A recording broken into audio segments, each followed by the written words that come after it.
It was a typical afternoon at the company headquarters. The CEO, known for his sharp suits, strict rules, and untouchable reputation, was wrapping up another long day. Around him, employees moved quickly, eager to avoid his gaze. To most, he was a figure of power, distant and unreachable. But to one woman, the company's cleaner, he was just another man passing by as she quietly mopped the marble floors, her young son waiting patiently in the corner with his backpack.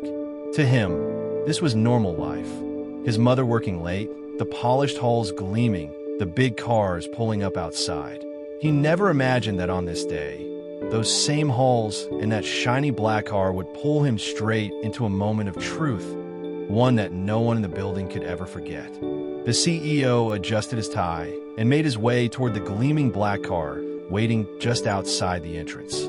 His driver opened the door, but before he could step in, a piercing shout cut through the air. "Don't get in the car." The voice was small, trembling, but loud enough to stop everyone in their tracks. It was the cleaner's son. His mother gasped, her mop clattering against the floor as she rushed to hush him. But the boy didn't back down. His wide eyes were fixed on the CEO, his hands shaking as he pointed toward the vehicle. For a split second, the courtyard went silent. Secretaries paused mid-step. Guards shifted uneasily. No one dared speak. How could a child, a boy who most people overlooked, dare to shout at the most powerful man in the building? The CEO frowned, confused. "What did you say?" The boy swallowed hard. "Please don't get in. Something's wrong." That was when the whispers began. Some employees scoffed under their breath, rolling their eyes. "This kid is just trying to get attention." Others muttered darker words, "Troublemaker," just like the rest of them.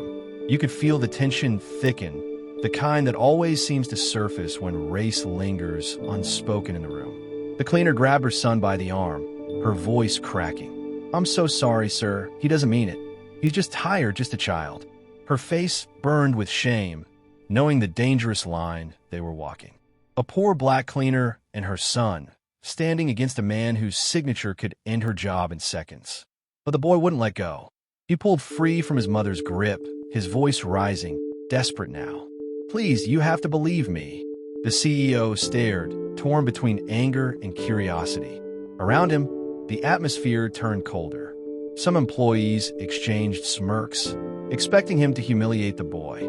Others looked away, afraid of being seen, even acknowledging the moment. It wasn't just about a warning anymore. It was about who had the right to be heard and who didn't. Finally, the CEO hesitated, his hand hovering over the polished car door. The boy's words echoed in his mind, something bad inside. Employees shifted impatiently, waiting for him to laugh it off, to put the child back in his place. But something in the boy's trembling voice felt real. "Check the car," the CEO ordered quietly. Gasps spread through the crowd.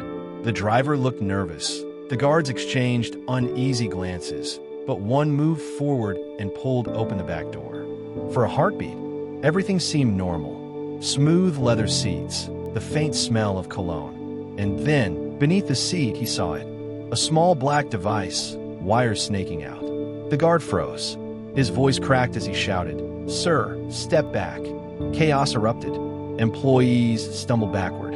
The cleaner screamed, clutching her son. The CEO's face drained of color, his chest tightening as he realized the boy had saved his life.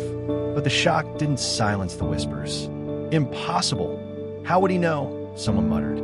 "Probably staged," another sneered. "You know how they are." The mother's eyes filled with tears, not just of relief, but of rage. Even now, even when her son's courage had saved the most powerful man in the building, the first instinct was suspicion, to doubt, to discredit. The boy stood tall, though his hands still shook.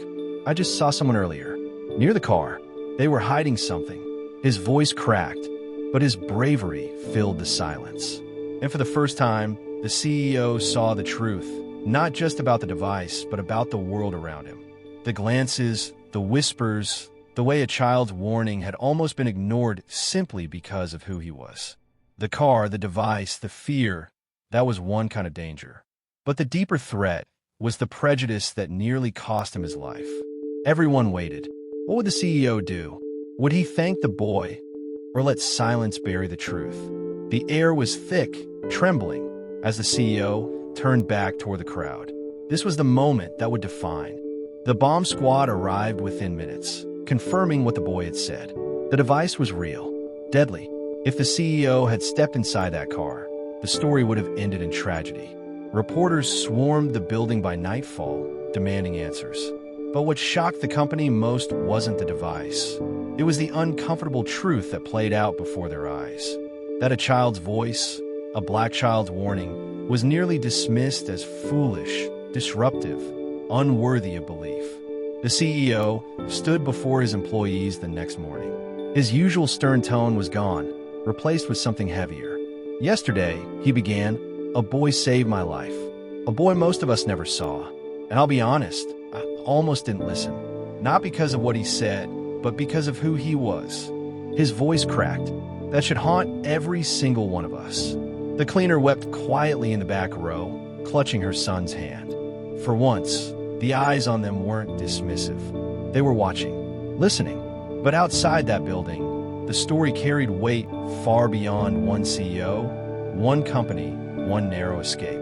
It was a reminder of how prejudice blinds us, how many voices are silenced, how many warnings are ignored, how many lives are lost, simply because of the color of someone's skin. That night, the CEO made a vow, one that spread through the company like wildfire. He promised change, policies, protections, and above all, a culture that listened. Not because of rank, not because of wealth, but because every voice mattered. Still, the question lingers. How many others will not be heard? How many truths will be buried under whispers of doubt and stereotypes? The boy never asked for recognition. He only wanted his mother safe, his truth believed. And in his courage, he left behind a lesson that none of them could forget. Sometimes, survival depends not on power or status, but on whether we're willing to truly listen. And so I'll leave you with this question. The next time a voice you normally ignore speaks, will.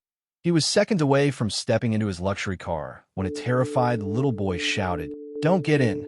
What happened next shook the entire company and exposed a painful truth about power, prejudice, and the voices we too often ignore. This isn't just one man's story. It's a reflection of the world we live in today. Watch till the end and join the conversation. Don't forget to like, comment, and subscribe if you believe stories like this need to be heard.